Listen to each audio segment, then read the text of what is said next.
നമ്മളിപ്പോൾ മുക്കത്ത് നിന്ന് ഒരു വ്യാപാരി നമ്മളോടൊപ്പം ചേരുന്നുണ്ട്. അനീഷാണ് നമ്മളോടൊപ്പം ചേരുന്നുണ്ട്.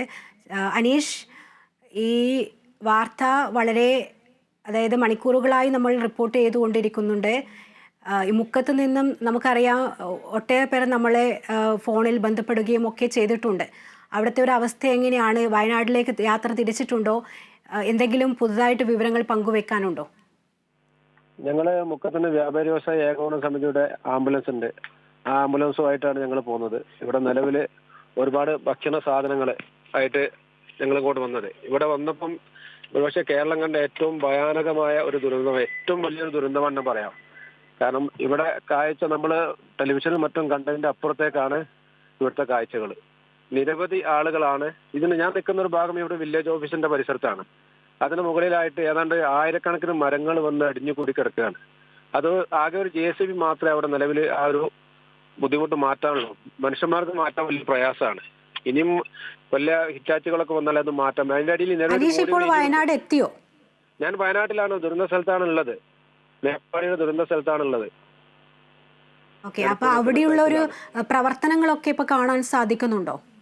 കാണുന്നുണ്ട്. ഞാൻ അവിടെ തന്നെ ഉള്ളത്. ഞാനിപ്പോ എന്റെ ആംബുലൻസിന്റെ തൊട്ടടുത്തുള്ള ഞങ്ങൾ ഒരു 3 ബോഡി കണ്ടെന്ന് പറഞ്ഞ് സ്ട്രക്ചറായിട്ട് വെയിറ്റ് ചെയ്തുകൊണ്ടിരിക്കുകയാണ്. അവിടെ ഒരു പുഴയുടെ അക്കരെയാണ് ഇപ്പം ബോഡി ഉള്ളത്. അവിടുന്ന് ബോഡി ഇവിടെ എടുക്കാൻ പോലും തുണികളൊന്നുമില്ല. അപ്പൊ തുണികളൊക്കെ ആയിട്ട് ആളുകൾ വരുന്നുണ്ട്. അങ്ങനെ അക്കരെ നിന്ന് ബോഡി എടുത്തിട്ട് വേണം ഇക്കരക്ക് എത്തിക്കാൻ. ഞങ്ങൾ സ്ട്രക്ചറായിട്ട് കാത്തു നിൽക്കുകയാണ്. 3 ബോഡി കണ്ട അടിസ്ഥാനത്തിൽ ഞങ്ങളൊരു ഇക്കരെ കരയിൽ നിൽക്കുകയാണ്. എന്തായാലും കേൾക്കുമ്പോൾ തന്നെ മനസ്സ് വേദനിക്കുന്ന ഒരു വാർത്ത തന്നെയാണ് എല്ലാവരും പങ്കുവെക്കുന്നത്. അനീഷ്, അതുപോലെ തന്നെ ഈ രക്ഷാപ്രവർത്തനം, ഈ സൈന്യമൊക്കെ റോപ്പ് വേ വഴി ഒട്ടേറെ പേരെ രക്ഷപ്പെടുത്തുന്ന കാഴ്ചയൊക്കെ നമ്മൾ പ്രേക്ഷകർക്ക് മുന്നിൽ പങ്കുവെക്കുന്നുണ്ട്.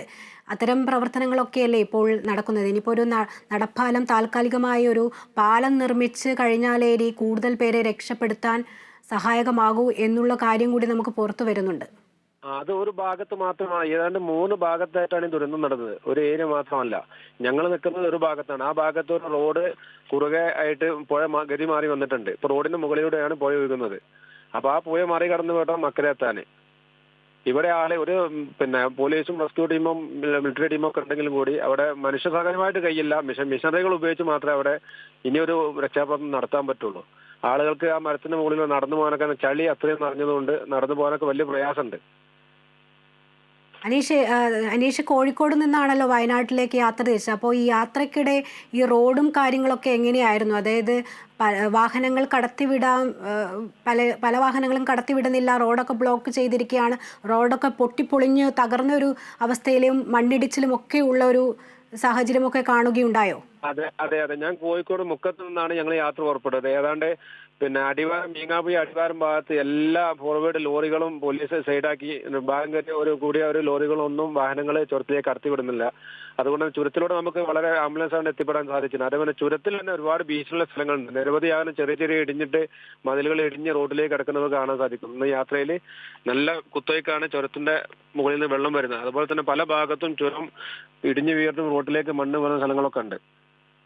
അവിടെ പോലീസ് നിലയുറപ്പിച്ചിട്ടുണ്ട് അവിടെ. എന്തായാലും വളരെ നന്ദിയുണ്ട്. ഏറ്റവും പുതിയ വിവരങ്ങൾ നമുക്ക് പങ്കുവയ്ക്കുക വരും മണിക്കൂറിലും. എന്തായാലും എല്ലാവരും ഒരു ജാഗ്രത പാലിക്കണം. അത്തരം കോഴിക്കോട് നിന്നും കണ്ണൂരിൽ നിന്നുമൊക്കെയുള്ള യാത്ര എന്തായാലും നിർത്തിവെക്കേണ്ടതാണ്. റോഡുകളൊക്കെ പൊളിഞ്ഞിരിക്കുന്ന ഒരു അവസ്ഥയാണ്. മണ്ണിടിച്ചിലുമൊക്കെ ഉണ്ട്. യാത്ര ദുരിതം നൽകുമെന്ന് തന്നെയാണ് നമുക്ക് ലഭിക്കുന്ന വിവരം. അതുകൊണ്ട് തന്നെ എല്ലാവരും ജാഗ്രത പാലിക്കുക എന്ന് തന്നെയാണ് പറയാൻ കഴിയുന്നത്.